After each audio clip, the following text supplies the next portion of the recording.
Alunos que batem continência, policiais trabalhando como monitores e regras para fiscalizar desde a aparência até o comportamento dos estudantes. 100 escolas estaduais de São Paulo vão adotar o modelo cívico-militar a partir do segundo semestre de 2025. O projeto do governador Tarcísio de Freitas segue uma tendência que se espalha por todo o país.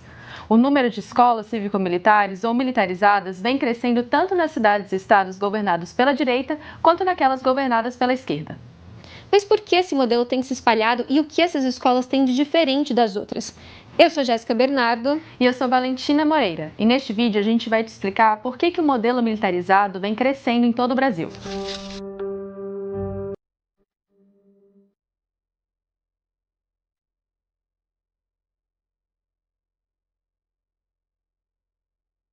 Uma das primeiras informações importantes sobre esse assunto é que uma escola cívico-militar não é a mesma coisa que uma escola militar, apesar das duas terem agentes de segurança trabalhando nos colégios. As escolas militares são administradas pelas Forças Armadas e pelas polícias de cada estado e são financiadas pelo Ministério da Defesa ou pelas Secretarias da Segurança Pública. Elas têm como foco atender filhos de militares e abrem uma parte das vagas para alunos em geral, que precisam prestar um processo seletivo para estudar nelas.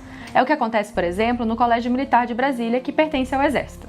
Já as escolas cívico-militares são financiadas pelas Secretarias da Educação, ou seja, apesar dos militares trabalharem nesses colégios, eles são pagos com a verba da educação.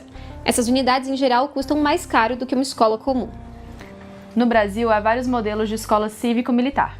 Quem estuda o assunto diz que o primeiro projeto desse tipo começou entre o final dos anos 90 e o início dos anos 2000, quando o então governador de Goiás, Marconi Perillo, criou o Colégio da Polícia Militar do Estado.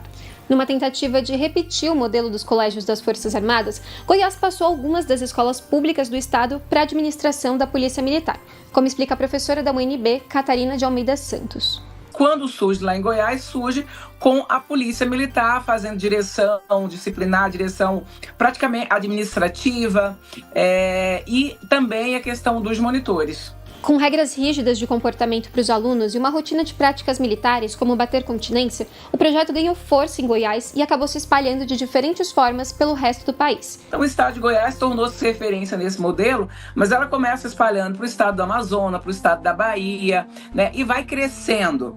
Então, a gente tinha muitas essas experiências em determinados estados. Você tinha algumas experiências mais isoladas no estado do Mato Grosso, o estado do Amazonas tinha uma quantidade maior, o estado da Bahia começou a fazer na rede estadual, né? Depois expandiu para a rede municipal no estado da Bahia. Em comum, as cidades e estados que adotavam o modelo, como o Paraná, repetiam as mesmas justificativas de que a militarização aumentaria a segurança nas escolas e melhoraria o ensino. Então a ideia também é criar esse ambiente muito mais saudável para quem trabalha nas escolas e também para os alunos que possam, de alguma maneira, ter um conhecimento em cima dessa disciplina, no sentido de ser mais rígido, para que ele possa levar isso para a sua vida. Mas é a partir de 2019, quando o governo Bolsonaro cria o PECIM, Programa de Escolas Militares, é que acontece a expansão do modelo. Esse programa leva a militarização para 216 escolas e acaba impulsionando a criação de projetos próprios em cidades e estados do país. Hoje, mais de 1.000 escolas adotam o modelo, segundo pesquisadores do tema. O professor Fernando Castro, da Faculdade de Educação da USP, diz que fatores como o conservadorismo e a relação do Brasil com a figura do militarismo ajudam a entender por que esse modelo se espalhou com tanta força. Essa representação, né, do militarismo como uma coisa que traz ordem, que traz sucesso, etc., ela nunca desapareceu, né? Ou pelo menos ela nunca foi ocupar o espaço que ela tinha que ocupar, né? Que não é o espaço todo da sociedade. Os períodos eleitorais, eles são particularmente importantes, né, nesses processos de militarização, sabe? Por quê? Porque você tem aí os prefeitos, governadores, etc., que estão aí acionando esse eleitorado, né? Conservador, reacionário e tal, né? Então é isso, vamos criar a escola militarizada, é isso. Em 2025, um ano antes da eleição, né? Então, assim, Tarcísio não está fazendo isso, né, à toa, né? Mas, apesar do aumento de escolas desse tipo, o modelo cívico-militar é cheio de polêmicas e divide opiniões. As escolas militarizadas têm regras rígidas para os alunos, que vão desde o quesito comportamento até a aparência. É comum que os estudantes sejam proibidos de usar penteados como o moicano, por exemplo. Piercings e adereços como o tererê costumam ser vetados. Os alunos têm ainda uma rotina rígida, que inclui práticas militares como hastear a bandeira e marchar. e são cobrados pelos agentes de segurança para respeitarem as regras com ameaças de punição nas escolas. Távila Souza Santos estudava na Escola Estadual Professora Lígia Maria de Magalhães, em Belo Horizonte, quando ela foi militarizada. Então, quando eu entrei no Lígia, eu vi essa diferença muito grande de uma escola assim, que não tinha essa rigidez muito bem alinhada. Depois que o cívico-militar entrou, eu vi que teve essa rigidez, essa disciplina mais alinhada em relação à escola. Eu notei que a escola ficou um pouco melhor, né, o sistema, porque, querendo ou não, cobrava mais do aluno ali de estar presente, pontualidade, uniforme, não entrava sem uniforme. Também tinha uma pontualidade na hora do intervalo do recreio.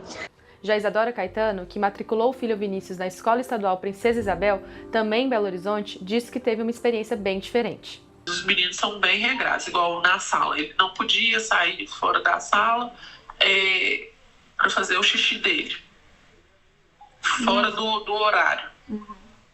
Aí tinha um dia que ele chegava lá em casa molhado. Eu falei, Vinícius, o que está acontecendo? Você está fazendo xixi na calça, está com 8 anos, nem quando eu estava te desflaudando você estava. Aí, não, é porque não pode sair da sala sem estar no horário. Sabe, isso aí eu fiquei, deixou muito a desejar. O Metrópolis encontrou outros relatos parecidos entre ex-alunos de escolas militarizadas. Polêmicas em escolas cívico-militares já noticiadas também envolvem episódios de racismo e até assédio sofrido por estudantes. Quem defende o modelo diz que ele ajuda a melhorar os resultados educacionais e que os problemas são casos isolados. Já especialistas em educação têm uma opinião diferente. Na prática, o que aconteceu foi um processo de exclusão, né? Ou um processo de seleção de quem permanece nessa escola, de quem entra nessa escola, se a gente começa a olhar o primeiro estado, o estado que primeiro começa a fazer isso. Então, você teve uma expulsão do público da escola pública dessa escola, né? Você muda o público dessa escola, e aí o que acontece? Os estudantes que tinham rendimento baixo foram expulsos dessas escolas, os que tinham rendimento médio permaneceram com rendimento médio e os que tinham rendimento alto, né, permaneceram com seu rendimento alto. Então, a questão da melhoria daquilo que seria a qualidade para entregar melhores resultados, ela não se efetiva pela participação da polícia, mas por tirar da escola os estudantes que potencialmente têm os menores resultados, que são os estudantes com menor, né, em condições socioeconômicas vulneráveis, né, aqueles que tinham mais dificuldade de aprender por conta das suas condições sociais, econômicas, raciais. Partidos políticos e entidades tentam barrar a expansão das escolas cívico-militares no país em ações no Supremo Tribunal Federal, mas até agora o STF não tem data para julgar esses casos. A última decisão sobre esse tema é de novembro de 2024, quando o STF liberou o programa aqui em São Paulo. Esse assunto ainda deve voltar a ser discutido no Supremo, por isso, não se esqueça de se inscrever no YouTube do Metrópolis e acompanhar o nosso portal para ficar por dentro de todas as atualizações sobre esse assunto.